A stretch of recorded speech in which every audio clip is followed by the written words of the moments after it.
live. Hello. Hello, hello. Very exciting, long-awaited continuous glucose monitoring tips and tricks. That's right. All right, so first, the question is, Kat, why would I use a continuous glucose monitor and what is it? Sure. Well, these were developed initially for diabetic patients and specifically diabetics on insulin to have a way of, monitoring their blood sugars all the time and in real time instead of waiting, fasting and then after meals. And poking your finger a bunch of times. People always complain about that. It's not very comfortable. And so it's these tiny needles that on a device that looks like this, and it goes into teeny tiny little capillaries and is getting that data all the time, constantly, for the 10 days or 14 days, depending on which monitor you have. The question, why would someone use it who is not a diabetic?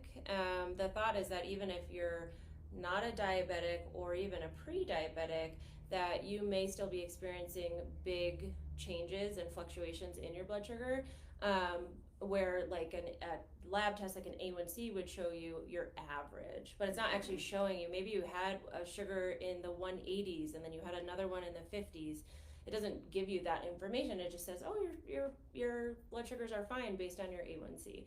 Yeah. And so this is really diving into, are you having spikes? Are you having lows? Is the variability large? And there's data to show that variability can lead to diabetes, heart disease, dementia. And so something that if you're being proactive and wanting personalized medicine, it's a fantastic tool to see what are the foods that are causing this, what is the stress in your life that's causing it, what are the external and internal factors that may be creating fluctuations in your blood sugars.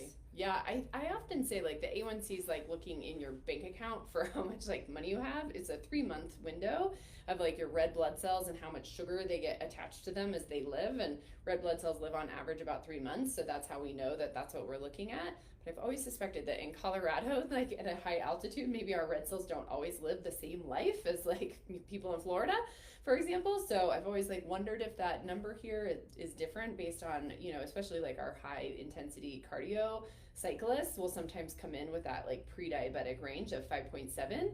And I wonder, is that because they're like, their red cells are not living the same life, or because they're actually pre-diabetic? So that's where a continuous glucose monitor can show those highs and lows, because now, that I see my own highs and lows, I'm like, oh, maybe they're dropping down and then going back up and on this roller coaster. Yep. And so looking at an A1C is that like long-term look, or longish term, and looking at your continuous glucose monitor or your like fasting insulin to glucose ratio is more like looking in your wallet. Yes. For how much money you have. Yes. Like it's more day to day. Real time. Yes, exactly. And I think I've noticed that it helps our patients understand like, how is this, food good for me, right? Yes. Like you get a lot more personalized, like all potato chips are bad, yes, but like potato chips are much worse for me if I'm really stressed. Yep. And then I eat the bag of potato chips versus a day that I have them and I'm not stressed. Yeah, and I think it's been really interesting for me with patients to,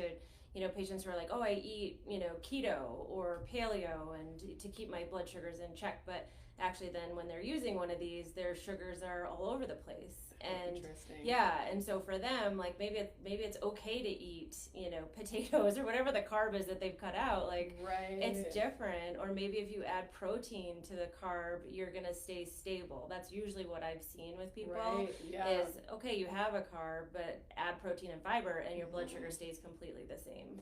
Yeah, I think I thought before I had the experiment that we ran internally with our team, our whole team wore continuous glucose monitors since, sometime between April and now. I have the Dexcom 7 on now so that y'all could see some real-time, blood sugar monitoring in real life. And we all learn different things and different lenses. And I think that, I thought that I was having hypoglycemia at times, like, I haven't had lunch yet, so I'm like hungry.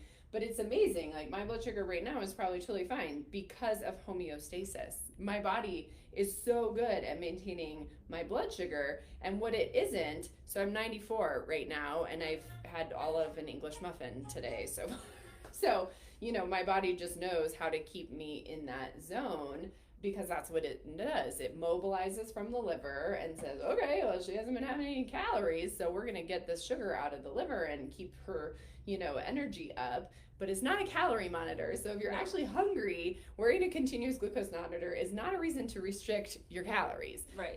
Because your body will maintain homeostasis until you die. So it's very good at that. Yes. I'm pretty impressed with the body's ability to do that. But the fluctuations themselves can give us a lot of insight. And so I wanted to share, if we can, a little screen share on that. Any other thoughts before we kind of dive into that piece? No, I think let's dive in and then take it from there. All right, so now hopefully you can see our screen share with the tips and tricks. These are actual screenshots from going through the Libre 3 and the Dexcom 7 screenshots. So what you can see here is the screenshot on Libre 3 that we had back in the April experimentation phase, April and May. Yep. April? Okay, perfect. All right, so we're on. I'm glad you guys can see it. Sorry, it's my first time screen sharing. I'll get better at it. So the Libre 3 is one of the CGMs on the market. It runs around $75 self-pay and lasts about 14 days. 14 days. And that cheapest option is at Costco on that. The challenges with the Libre 3 is that it's not as easy to turn off. So if you are prone to low blood sugars, which I am, as you can see here, very clear, you can not make such a change on that because there is a default urgent glucose alarm, and you have to have critical alerts set on your phone. It's a setting you cannot turn off.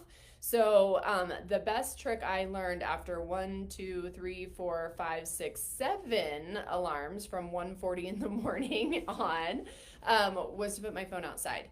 And then I figured out how to turn it into airplane mode or turn off the Bluetooth to the Libre 3. And the data would sync again in the morning when I turned it back on. So the sensor was still sensing my blood sugars overnight, and it would populate the app in the morning, and I would just have to turn it back on. With the Dexcom, you said the vibrate mode. Vibrate mode. Okay.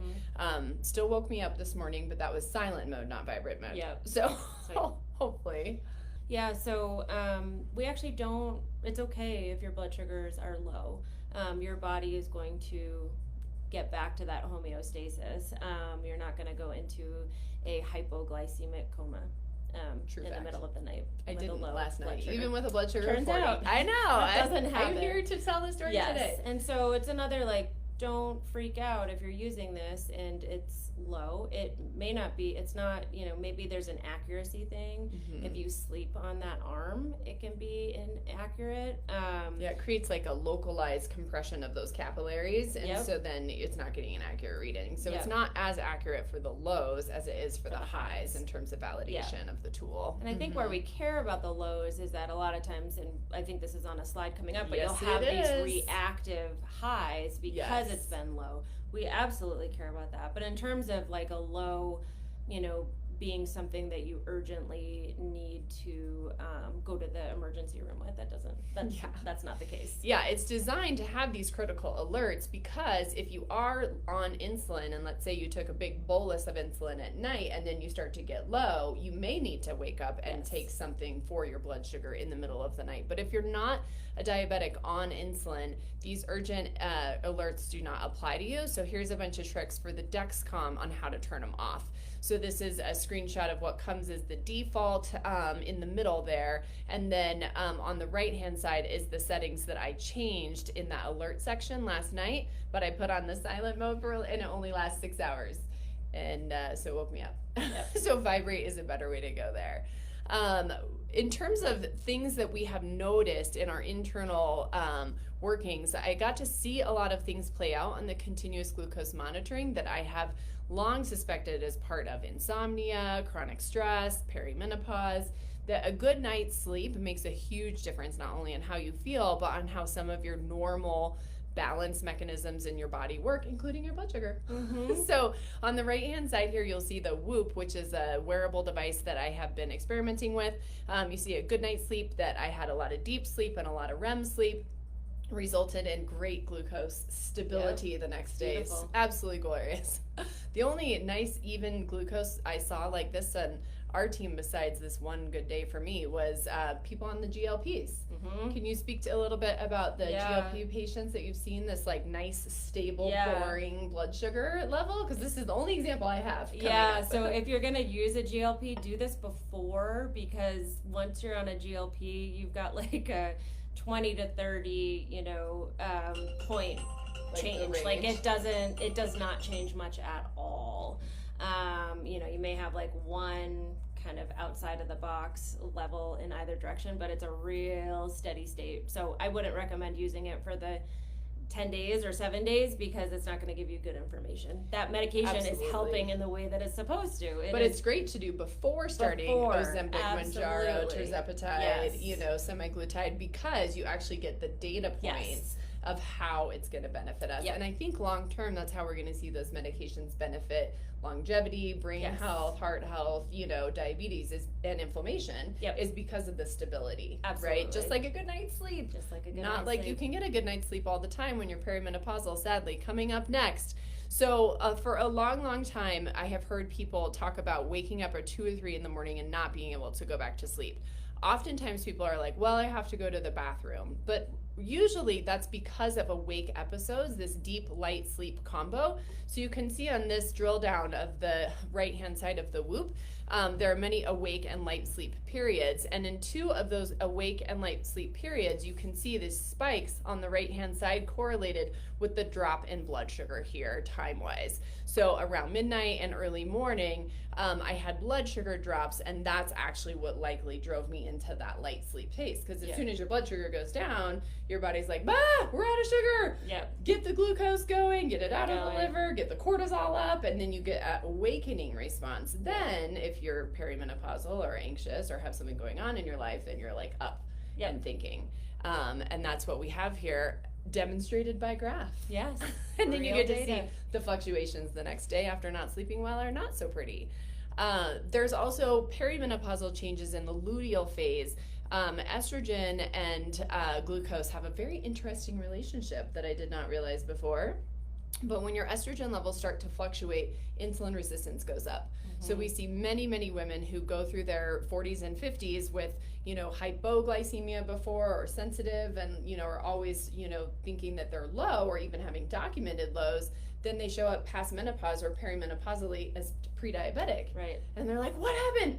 And if you follow the luteal phase, so this is the lowest estrogen day of your cycle, or day 1 and 2, just past that luteal phase, the first couple of days of bleeding, you can see huge blood sugar fluctuations on the left. And even the day that I got myself almost up to 200 during a Facebook Live interview, just because of being on.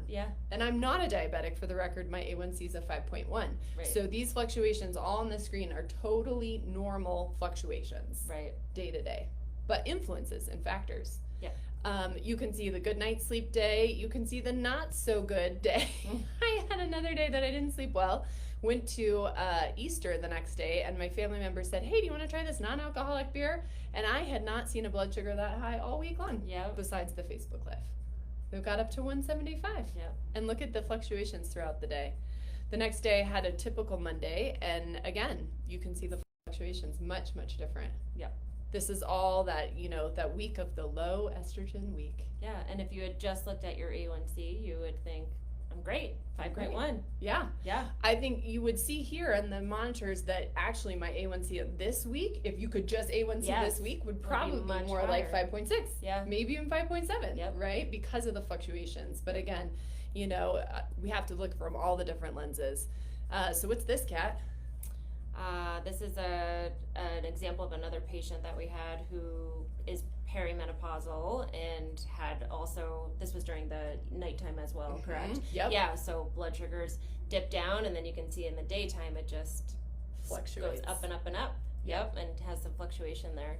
So what I often recommend, even though intermittent fasting, again, is another fad, you have to figure out if that's a good fad for you. And this is a great way to understand that, because this can be sometimes resolved by having like a complex carbohydrate and protein at bedtime, like an apple and some almond butter or something, to prevent those 2 to 3 a.m. lows if you see that trend. But it's all about trends with continuous glucose monitors. I mean, there's not a single data point that's helpful. Right, and you wouldn't want to base like completely changing what you're doing based on one day, right? You'd want to actually look at the full 10 to 14 days. Absolutely. So this is a graph that you get from the Libre 3. I think the Dexcom graphs are a little bit better. I like them a little better, yeah. Okay.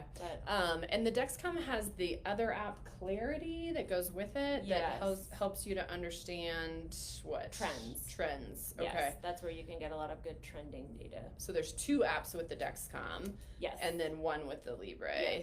Libre is pretty simple. Yeah. It's pretty basic. Yep. Yeah. Cheaper. Yeah, so if you get overwhelmed with data, then the Libre is probably better and it's cheaper. Yeah. But if you really like to take a deep dive, the Dexcom would be the way to go. Great. And it's not that much more expensive. I think it's like $85.